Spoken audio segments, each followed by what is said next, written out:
This is the Parent Life Podcast, and I'm Stanland. For those who don't know, I'm the middle school pastor at Fruit Cove Baptist Church in Jacksonville, Florida. I've been in that role for almost 6 years now. Every fall, a new group of 6th grade students enters the middle school ministry at our church. Middle school ministry in our community and in our church, it's St. Johns County, Florida, includes 6th, 7th, and 8th grade, particularly our public schools, and we kind of form around what our community has done there at our church. Makes sense. So starting in May, we begin to transition students from 5th grade to 6th grade as a rising 6th grade student. This is to help students transition from an elementary student mindset to more of a preteen, I'll call it preteen mindset. They go through many different transitions at home, at school, at church. They have lockers now when they didn't before, and watching them learn how to use a locker is hilarious. They have to select their class schedules when beforehand they were just assigned a teacher who kind of taught all the subjects. And so for most of these rising 6th grade students, their transition from elementary to a preteen starts around Christmas of their 5th grade year. A parent who a parent who has a 5th grade student will often see this. I, as the youth pastor, see this. And at Christmas, through about the end of that 5th grade year, all that 5th grade student can think about is moving on to the next stage, to being a teenager. They want to grow up. And then it continues all the way through around Christmas of their 6th grade year. Now, this is different for every student. Every student is unique. Their mental and emotional development is unique. They develop at different stages and at different times. And to me, that's actually why I find this age so fascinating. So let me tell you about another person who has to go through transitions. It's the parent. When the child begins to transition from elementary to preteen, the parent must transition to a parent of a preteen. Many parents find this transition and all the transitions difficult. They're reluctant to move on, maybe from the little girl who was into princesses and pigtails, and now she's into sequins and unicorns, and it's all totally different. Today, I want to talk about the 4 phases of parenthood. These are not original to me. I don't even know who created these originally. I tried to find out and do some research, but so many people have used either the 3 phases or the 4 phases. At this point, it's really hard to determine who came up with these phases of parenting. So you may have heard of them before. Sometimes it's referred to the 4 C's or the 3 C's. We're going to reflect on each of these and then how these can affect your child's discipleship. Something specific, because again, this is the Parent Life Podcast, and I focus on Christian development of your kids. What we're going to ask about each of these phases is not just simply what their development is or how we can parent them in that phase, but specifically how we can be disciple makers of our kids when they're in those phases. So first, let me give you a few disclaimers. You can be in multiple phases at once. Here's what I mean by that. If you have a toddler, a preteen, and a teenager, then you are a parent who's in multiple phases at once, because the phases are not determined by you as the parent, albeit it is based upon maybe age and life situation, things like that. But predominantly, it's going to be determined upon by your kids and what phases your kids are in. Number 2, each child will progress through the phases at different times. Some children may hit the what I'm going to call the cop phase when you're the cop. At age 18 months, 18 months to 2 years or something in there.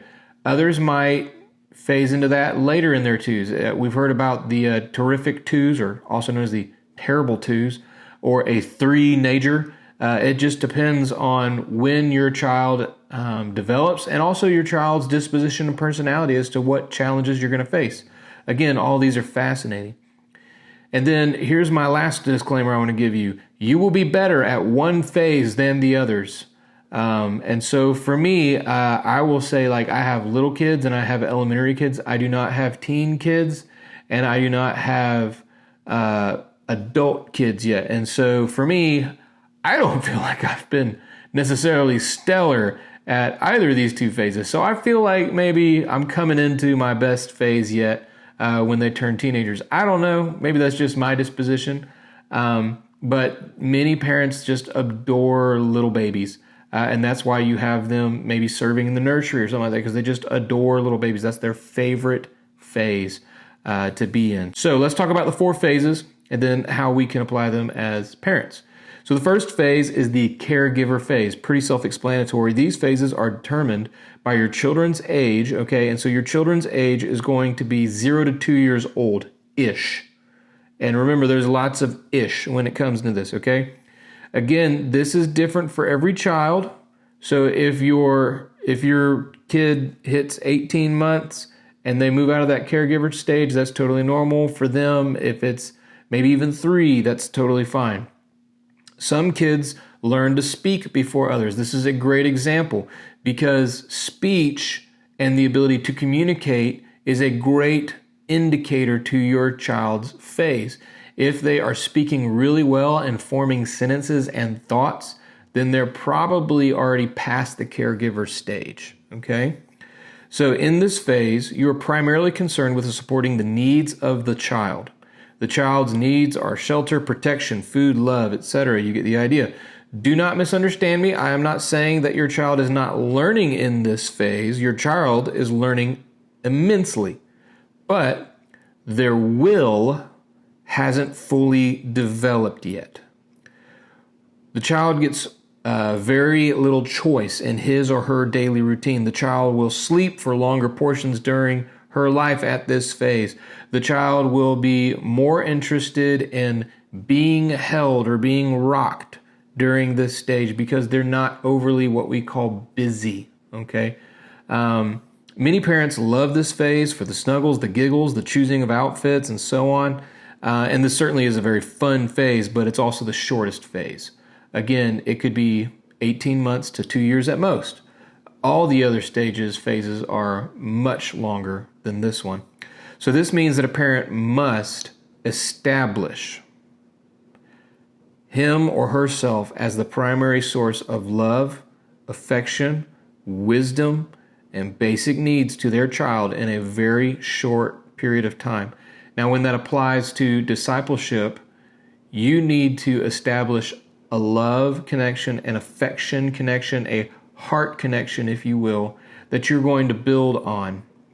If you establish this well, you'll be able to build a much better, bigger, stronger home/relationship with your child if this foundation is secure.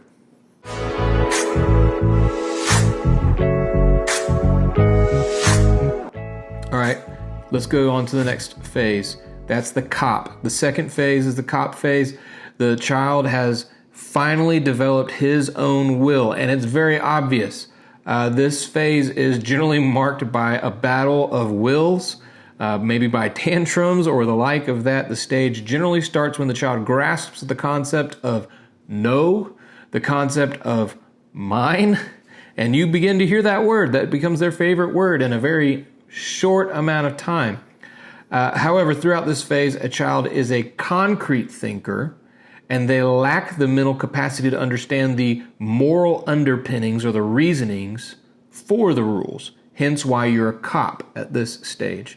So the parent becomes a cop. Their job is to create healthy rules and boundaries for the development of the child, and they are to enforce these rules. Now, the parents must build the rules upon the love and the affection established in the caregiver stage. If you don't do that, then you're just going to have arbitrary rules that make very little sense to your kids. The stages will build upon one another. A parent does not move on to another stage while jettisoning the lessons from the earlier stage. The parent must build upon the old phases or the earlier phases with this new phase. So, many times in this phase, the COP phase, a child will ask the question of why. But this does not mean that they genuinely want to know the reasoning behind the why, because again, they're concrete thinkers. They probably cannot grasp the reasoning, or at least the full reasoning. This means they more or less just disagree with your rule. Now, later when your child gets into the next phase, they may, and I'd say that kind of tongue-in-cheek, they may genuinely care for the reasoning of your rule, but they also may not care for the reason. They just simply disagree and they just want to debate so they can try and win and get their own will. That is highly possible in the next phase. So this is where a parent establishes the framework of rules. It's not just a hard and quick list of check boxes or do's and don'ts. This is a framework of rules that can be expanded and applied to different scenarios and situations. And one day will be undergirded by a morality. This framework of rules will act as the concrete examples to support decisions in later phases. Furthermore, the framework will be passed on to your children's children in some sort of fashion. So, pertaining to this COP phase, I kind of want to speak last to consistency. There must be consistency with the child individually and with all the children. So that means the parent must be consistent with every child individually all the time, and they must be consistent with all the children across the board all the time. Furthermore, the parents must be consistent with the other parent or parents. So mom and dad must be on the same page when it comes to major rules, major decisions. If families are in some sort of divorce situation or a blended situation, which is more popular right now, this can get a little bit more complicated. You can't have two houses and two sets of rules because there's only one child. And if the child learns that there's two houses and two sets of rules, you better believe that child is smart enough to exploit those two houses against one another and turn them against each other to exploit the rules to what he or she desires for the outcome. So the parents must always agree on the majority of the rules and all the major rules. For the discipleship strategy as a parent, you're establishing a framework at this age from where you will lead out. Maybe you use stories, you use Jesus' parables, you use scripture to teach these rules within the framework, because the next stage is going to be the moral underpinning. And so you have to establish a framework, not just a simple set of rules that has to do with, say, timing or something like that, but it has to be a framework that can be applied in multiple situations.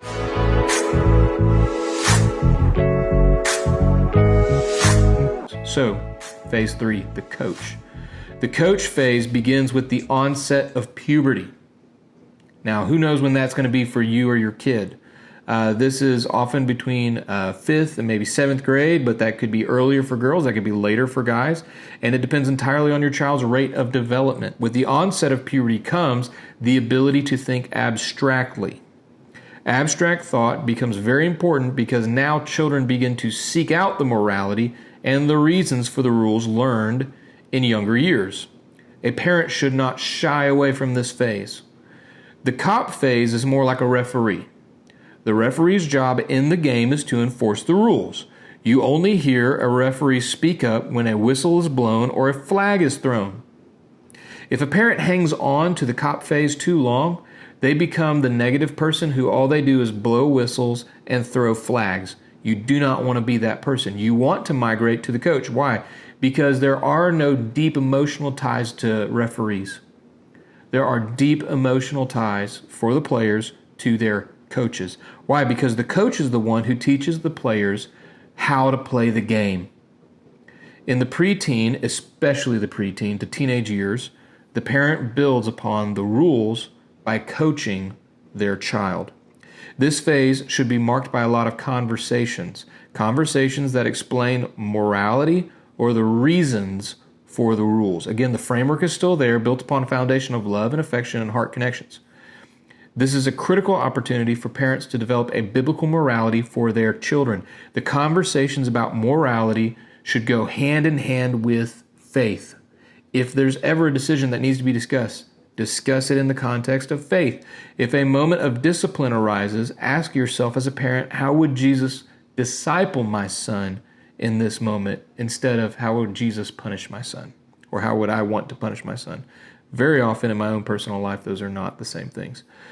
The difficulty in transitioning to this phase for parents is the amount of time it takes to have those disciplined conversations. It used to be directives. You just to say, do this, don't do this, here's the rule. Do it because I said so.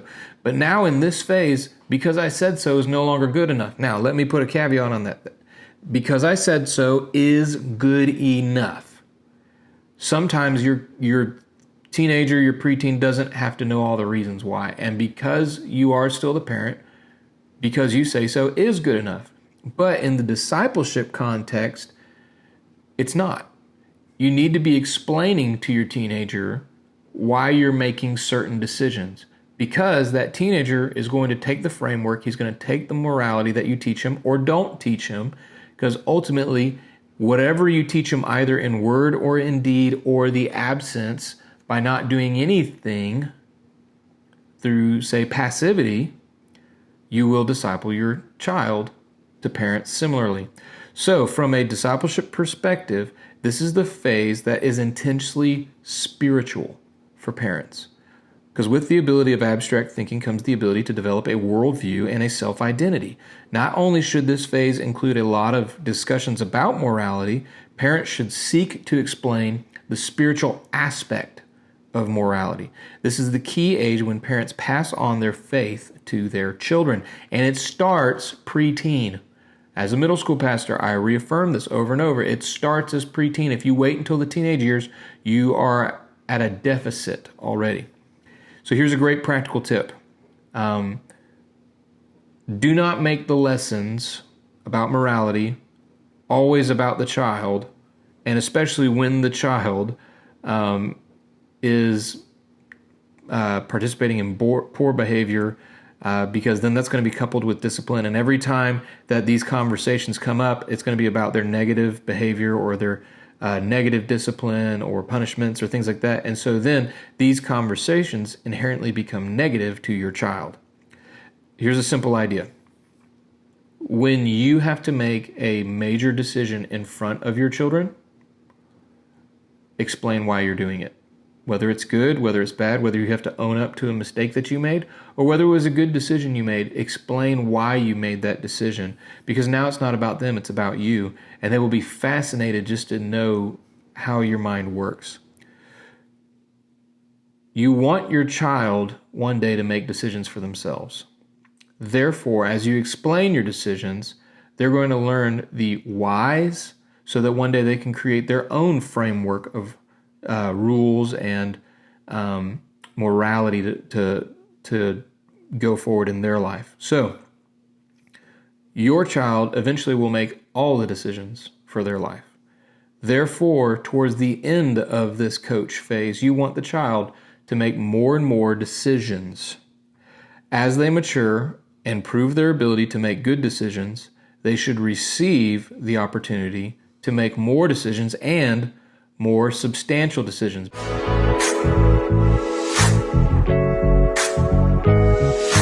Because now we're at the last and final stage. It's the consultant. The final phase is when your kids are grown. Let's put it this way. In a business, a consultant enters the picture when the business owner has asked them to enter the picture. It would be inherently rude if a consultant just immediately walked into a business and said, hey, I see where you've got this problem, this problem, this problem. Let me help you, because essentially you're saying I'm better than you. However, a lot of parents struggle with this transition because the child is now making all the decisions. For a parent, this is the phase when you must trust how you raised your child. If you trust yourself and how you raised your children, then in theory, you should be able to trust your children to make good decisions, especially if they proved to make good decisions as they were going through the coach phase. However, if you do not trust your children, your adult children, to make good decisions, then you may actually not be trusting yourself and how you raised them. More on that topic in a future episode. Thank you for listening to the Parent Life Podcast today. If you have any questions about me or my ministry, you can go to jstanland.com. For more information about Fruit Cove Baptist Church and her ministries, please go to fruitcove.com. The links are in the bio and in the descriptions. If you would like to submit a question or response to the podcast, you can email us at parentlife@fruitcove.com. May you be filled with the knowledge of His will and all spiritual wisdom and understanding. Colossians 1:9. See you next week.